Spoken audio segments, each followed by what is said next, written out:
Պարոն Փաշինյան, այն բանից հետո, երբ Ադրբեջանը հանեց այդ արգելքը Հայաստան տարանցիկ իր տարածքով բերեր փոխադրելու, դուք մի քանի անգամ հրապարակայնորեն տարբեր հարթակներից Ադրբեջանի նախագահին շնորհակալություն հայտնեցիք, այսինքն հոկտեմբերից Թբիլիսիում ողջունեցիք ու շնորհակալություն հայտնեցիք նրան այդ քայլի համար, այստեղ կառավարության նիստին մի քանի անգամ եղել է նույն ԵԱՏՄ հարթակում, հա, որտեղ Ադրբեջանը որևէ կերպ ներկայացած չի, վերջինս մի քանի օր առաջ Սանկտ Պետերբուրգում դուք էլի շնորհակալություն հայտնեցիք նրան այդ քայլի համար։ Հիմա ձեր վիզավիները ասում են, որ դա պատճառաբանված է նրան, որ դուք ունեք որոշակի նման պարտավորություններ անդադ շնորհակալություն հայտնել կամ որ դուք դրանով ուզում եք ցույց տալ, որ խաղաղության գործընթացը հենց ձեր վրա է կենտրոնացած, դուք եք միանձնյավարում այդ գործընթացը, ինձ հետաքրքիր է ձեր մեկնաբանությունը, հա, միգուցե դա դիվանագիտական ինչ-որ հնարք է, եթե կարող եք կիսվել ձեր պատկերանցումներով, ինչով եք դուք առաջնորդվում դա անելուց, շնորհակալ։ Ընդհանրապես ես նկատել եմ, որ մեր մոտ, գիտեք, մեր իրականության մեջ, եւ սա նոր չեմ նկատել, վաղուց եմ նկատել, բանի իրականության ընկալման բանաձևերը բարդացնելու տենց բան կա, շատ մղում կա, որ ասենք ինչի է այս միկրոֆոնը կապույտ, իսկ ինչի է այս մեկը կարմիր, իսկ ինչու սա սև չի եւ մեկը դեղին չի եւ սրանից աշխարհաքաղաքական հետեւություններ։ Լսեք, ինչ որ բան է տեղի ունեցել Հայաստանի հետ կապված, Հայաստանը պետք է վերաբերմունք արտահայտի, ո՞նց է վերաբերվում դրան։ Մենք արտահայտում ենք մեր վերաբերմունքը դրան, որ մենք դրական ենք վերաբերվում։ Հակառակը, այո, որովհետեւ մի քանի բան է տեղի ունեցել, որովհետեւ հիմա դուք մի վերնագրի ներքո եք դնում, բայց իրական մի քանի բան է տեղի ունեցել։ Տեղի է ունեցել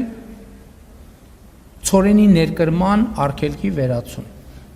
Ընդ որում սկզբից Ղազախստանի համար, հետո Ռուսաստանի համար։ Այսինքն այս երկու բան է տեղի ունեցել։ Հետո տեղի է ունեցել հաջորդ բանը։ Արձանագրվել է, որ Հայաստանից էլ հակառակ ուղղությամբ երկաթուղի գնալու սահմանափակում չկա։ Ես ասում եմ հարց կարա հնչի, բա ինչի չեն գնում երկաթուղիները, որովհետև իմ ընկալմամբ մենք մեր մտածողության եւ գործունեության մասշտաբը մի ֆուրի տրամաբանությամբ է աշխատում, որովհետև գնացք բեռնելը եւ որևէ ուղղությամբ ուղարկելը այդ որոշակի բարդություն է, պետք է այդքան ապրանք կոնսոլիդացնել միտեղ միանգամից, որովհետև գնացքը չի կարող դատարկ գնալ։ Երրորդ բանն է տեղի ունեցել։ Ադրբեջանը պատրաստակամություն է հայտնել նավթամթերք վաճառել Հայաստանի գործարարներին եւ այդ պատրաստակամությունը արտահայտվել է, այդ գնացքը եկել է եւ հայտնվել է շուկայում։ Եվ մենք կարծում եմ տարօրինակ կլինի, եթե մենք մեր վերաբերմունքը չարտահայտենք։ Եվ ես այո, արտահայտում եմ այդ վերաբերմունքը եւ կարծում եմ ճիշտ եմ անում, ընդ որում չի տարբեր տեղերում, որ տարբեր տեղերում դա արձանագրի, որովհետեւ դա կարեւոր է նաեւ ԵԱՏՄ-ի համար։ Որովհետեւ մենք ԵԱՏՄ-ի հետ երկաթուղային կապ ենք ստացել։ Մենք նախկինում երբեք ԵԱՏՄ-ի հետ երկաթուղային կապ չենք ունեցել։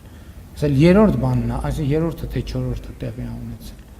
Այսինքն նկատի ունեմ իրականում շատ կարևոր է գնահատել տեղի ունեցածի մասշտաբը եւ ուզում եմ ցույց տալ, որ խաղաղությունը ինչ է, կներեք, ինչ որ բան ասենք, ուզում եմ ցույց տալ եւ ցույց եմ տալիս եւ հայտարարում եմ, որ խաղաղությունը իրականություն է։ Եվ այդ իրականությունը ունի կոնկրետ արտահայտչած ձևեր։ Ես հույս ունեմ, որ առաջիկայում Հայաստանի եւ Ադրբեջանի միջև երկկողմ առևտրի երևույթներ, այսինքն երկկողմ հիմա Ադրբեջանից դեպի Հայաստան ներմուծում կա, հույս ունեմ Հայաստանից դեպի Ադրբեջան էլ արտահանում կլինի։